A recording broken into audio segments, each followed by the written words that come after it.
Hello, today we're going to be looking at a thing called extrema and average rates of change. In the past, we found function values. Now we're going to determine where things are increasing, constant, decreasing. We're going to determine maximum and minimums of the graph within certain aspects of the graph, and then we'll find average rate of change in a function. So there's a bunch of different vocabulary that you might see. Now, a critical point might be a change in direction, or maybe it's where it hits an x-axis or y-axis, something like that. Constant means something's flat. A maximum is a high point. Minimum is a low point.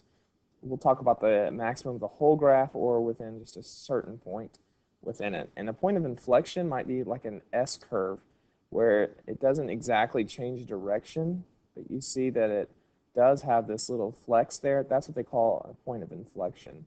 So that would be kind of that spot right there.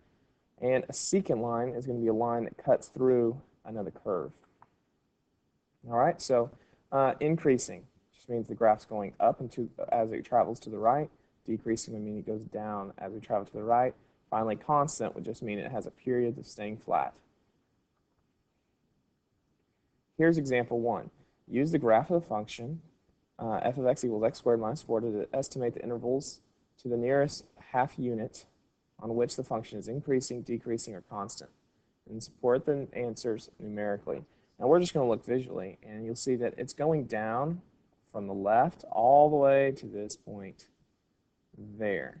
And so we would say it's decreasing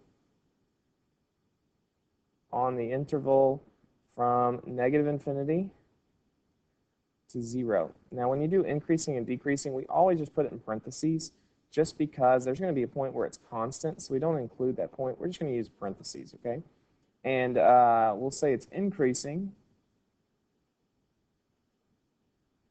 from this point going up and to the right. So it's increasing from 0 to positive infinity.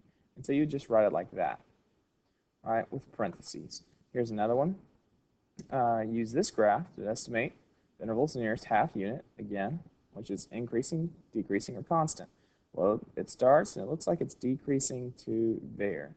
So that's about negative 0.5. So let's say it's decreasing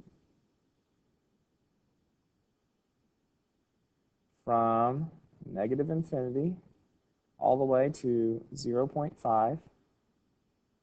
Then it's increasing from negative to negative 0.5. Let's correct this real quick. From negative infinity to negative 0.5.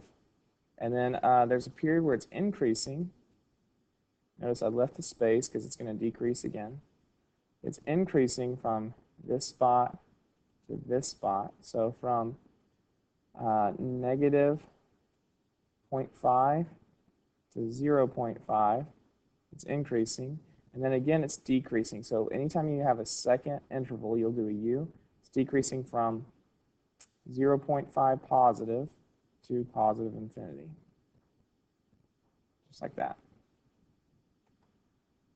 Now here's one for you to try.